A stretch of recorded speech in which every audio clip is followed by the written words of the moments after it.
नमस्कार, मैं हूं प्रदीप कुमार। आप देख रहे हैं पॉलिटिकल आइडिया। पॉलिटिकल आइडिया के आज के इस अंक में आप सभी दर्शकों का बहुत बहुत स्वागत है। मित्रों, आज हम बात करेंगे पश्चिम बंगाल के चुनाव की और बात होगी ममता बनर्जी की, और बात करेंगे भवानीपुर में ऐसा क्या हुआ है मित्रों जिससे कि एक ही कदम से कई राज का पर्दाफाश हो गया है भवानीपुर में।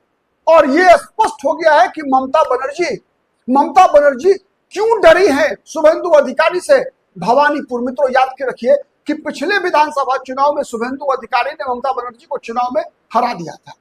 नंदीग्राम विधानसभा सीट पर ममता बनर्जी शुभेंदु अधिकारी से हार गई थी और हारने के बावजूद पश्चिम बंगाल का मुख्यमंत्री बनी थी ममता बनर्जी। बाद में उपचुनाव भवानीपुर में अपने टीएमसी के विधायक से इस्तीफा दिलवाकर उपचुनाव में ममता बनर्जी चुनाव में जीतने के बाद पश्चिम बंगाल की मुख्यमंत्री कंटिन्यू की थी। लेकिन जो आम चुनाव हुआ था पश्चिम बंगाल का विधानसभा चुनाव का, उसमें ममता बनर्जी विधानसभा नहीं पहुंच पाई थी। तो क्या भवानीपुर में भी इस बार ऐसा होना है? इसके कई संकेत मित्रों, ममता बनर्जी की डरने का संकेत और साथ ही एक ऐसी घटना जिसके तार जुड़े हुए हैं इस बात से कि एक साथ कई राज्य का पर्दाफाश हुआ है। मित्रों, सबसे पहला कारण क्या है मैं बता रहा हूं मित्रों आपको कि भवानीपुर सीट कोलकाता का वो विधानसभा सीट है जहां ममता बनर्जी का गृह घर है। ममता बनर्जी बचपन से जहां पली है, बढ़ी है, ठीक है, और अपनी राजनीतिक गतिविधियों की शुरुआत की है यूथ कांग्रेस से। वो विधानसभा सीट है भवानीपुर मित्रों, जहां ममता बनर्जी के हर चुनाव दर चुनाव जीत का मार्जिन बढ़ा एक्सेप्ट 2016 के विधानसभा चुनाव में ममता बनर्जी की जीत का मार्जिन घटा था। अब हुआ क्या है ये जानिए। पश्चिम बंगाल में भवानीपुर विधानसभा सीट पर, ठीक है, चुनाव आयोग को एक कंप्लेन किया ममता बनर्जी की पार्टी ने, टीएमसी ने, तृणमूल कांग्रेस ने। कहा कि वहां पर जो भवानीपुर विधानसभा क्षेत्र के लिए जो रिटर्निंग ऑफिसर है सुरजीत राय, उनको हटाया जाए। ममता बनर्जी ने कहा कि सुरजीत राय जो रिटर्निंग ऑफिसर हैं उनको चुनाव वहां से हटा दिया जाए। ये मांग किया किसने? ममता बनर्जी ने, तृणमूल कांग्रेस ने।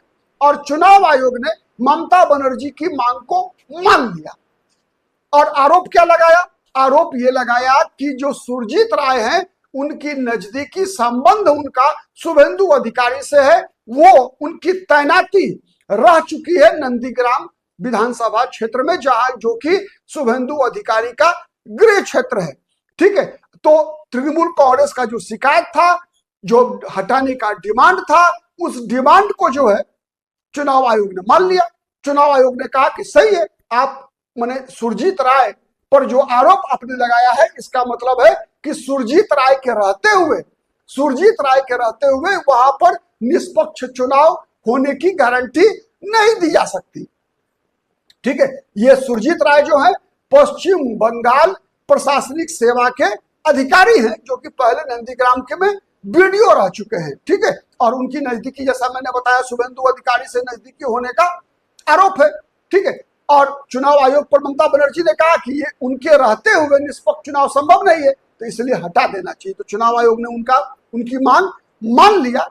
कहा कि शिकायतों की गंभीरता को देखते हुए तुरंत उनके पद से उनको हटा दिया जाए। और इसके अलावा तीन नए अधिकारियों का पैनल जो है वो मांग लिया है चुनाव आयोग ने, और कहा है कि इन तीनों में से किसी एक को जो है हम रिटर्निंग ऑफिसर बनाएंगे। अब समझिए मित्रों क्या है खेल।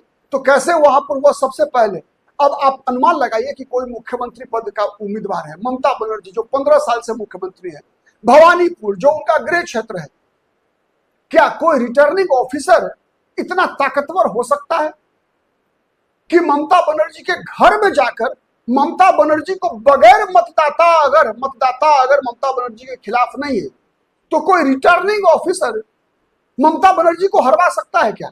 सीधा सवाल है। क्योंकि आप देखेंगे देश के 543 लोकसभा क्षेत्र या 4000 से अधिक जितने भी विधानसभा सीट हैं, हर रिटर्निंग ऑफिसर किसी न किसी पार्टी का वोटर होगा, किसी न किसी पार्टी का समर्थक होगा, किसी न किसी नेता का नजदीकी होगा।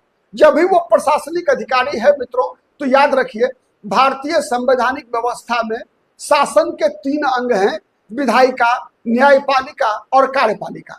न्यायपालिका का की दूरी विधायिका और कार्यपालिका से दूर बनी रहती है, लेकिन विधायिका और कार्यपालिका तो एक साथ काम करती है। कौन प्रशासनिक अधिकारी ये कह सकता है कि नहीं उसकी नजदीकी किसी विशेष नेता के साथ नहीं रही है या सबके साथ नहीं रही है। लेकिन मुख्यमंत्री पद के उम्मीदवार ममता बनर्जी को गृह क्षेत्र, जहां 50-50 हजार वोटों के मार्जिन से ममता बनर्जी चुनाव जीतती रही हैं, वहां एक रिटर्निंग ऑफिसर ममता बनर्जी को चुनाव हरवा सकता है क्या? सीधा सवाल है, बताइएगा आप। मुझे तो नहीं लगता। कितना भी मजबूत, कितना भी पक्षपात कर ले, अगर जब तक किसी मुख्यमंत्री के खिलाफ कोई लहर नहीं होगा, तब तक उसको हराने के लिए लहर या जिताने के लिए लहर, तब तक परिणाम को कोई रिटर्निंग ऑफिसर की ये ताकत नहीं है मित्रों कि वो परिणाम को प्रभावित कर दे। रिटर्निंग ऑफिसर मित्रों कहां प्रभावी हो सकता है? जहां मामला 100, 200, 400, 500 वोट के अंतर का होगा विधानसभा चुनाव में। ठीक है कि अब कोई बैलेट जिसे हम कहते हैं ना कि बैलेट वोट है, जो पोस्टल बैलेट है, वहां पर वो बेईमानी कर सकता है। 50-100 वोट को बैलेट जो पोस्टल बैलेट होता है उसको वैलिड इनवैलिड करा सकता है। मतलब ये छोटे मोटे काम करा सकता है कोई। मतलब कोई विधानसभा चुनाव को प्रभावित कर दे तब जब वहां 1000, 10,000, 50,000 वोट का मार्जिन होता हो, और अगर नहीं तो फिर इतना तय है कि फाइट तो क्लोज है। अगर क्लोज फाइट नहीं होता, अगर ममता बनर्जी को तनाव नहीं होता, तो मित्रों इतना याद रखिए कि ममता बनर्जी तो वो नेता हैं या प्रायः अधिकतर राज्यों के मुख्यमंत्री खुद जहां से विधानसभा चुनाव लड़ते हैं वहां चुनाव प्रचार करने भी नहीं चाहते।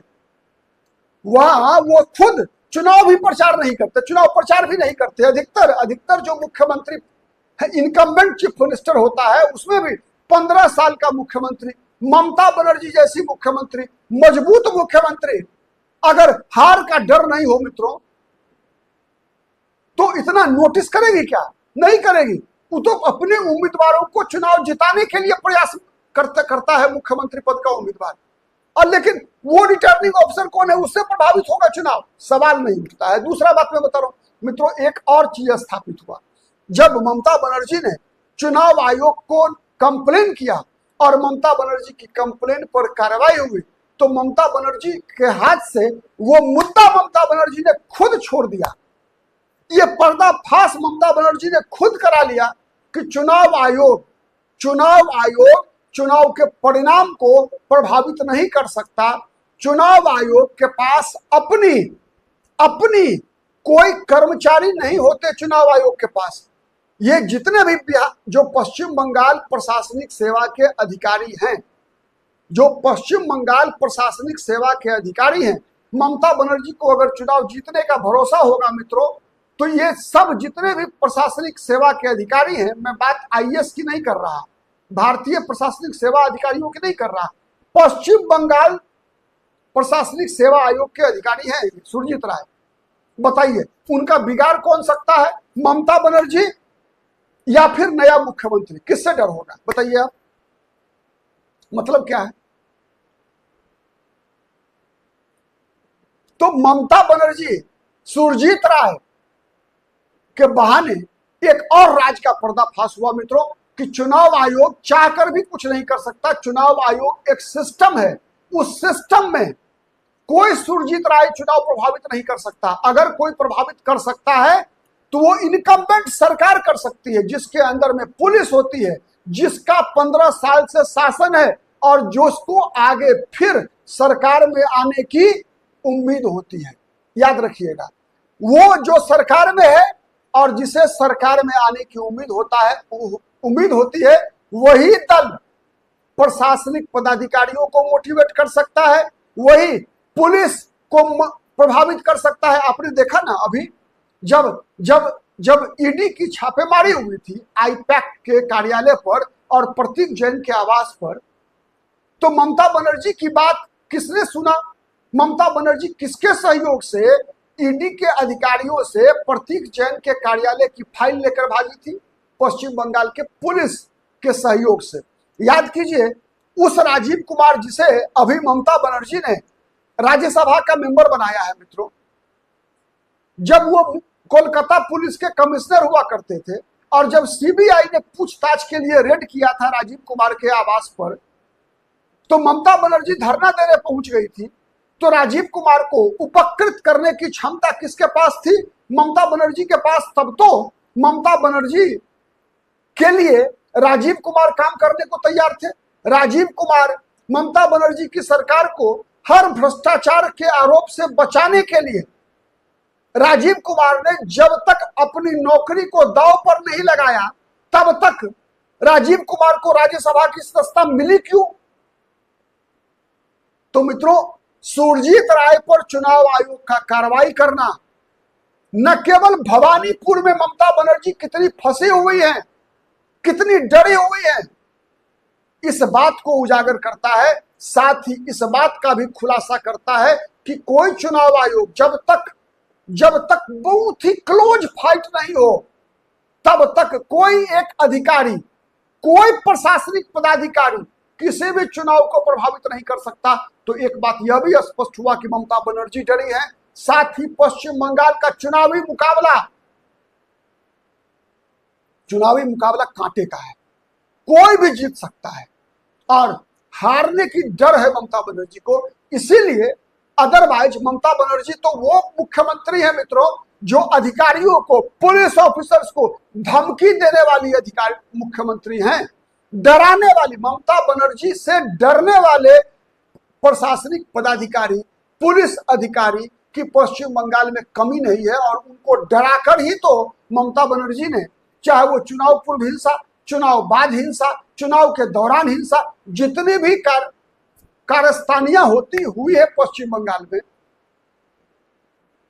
चाहे वो स्थानीय निकाय का चुनाव हो, चाहे वो विधानसभा का चुनाव हो, चाहे वो लोकसभा का चुनाव हो, कोई भी चुनाव रहा हो, आप उसका इतिहास निकाल कर देखिए आप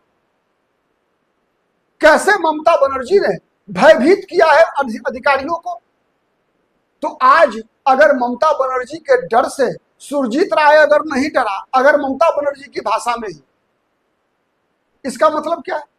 इसका मतलब यह है कि ममता, वहां के लोगों को कहीं लग तो नहीं गया कि Mamata is going out, she is not going to come back again.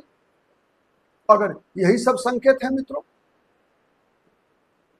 तो इसी संकेतों का एक घटना ने कई राज्य पर से पर्दा उठाया है। आप कितने सहमत हैं कमेंट करके बताइएगा। हमारा वीडियो पसंद आता है तो प्लीज लाइक कीजिए, शेयर कीजिए, जिससे कि अधिक से अधिक लोगों तक हमारी बातें पहुंच सके। और अब तक यदि पॉलिटिकल आइडिया को सब्सक्राइब नहीं किया है तो प्लीज सब्सक्राइब इट। आज के लिए इतना ही, फिर मुलाकात होगी किसी अन्य मुद्दे पर। तब तक के लिए जय हिंद, जय भारत, वंदे मातरम।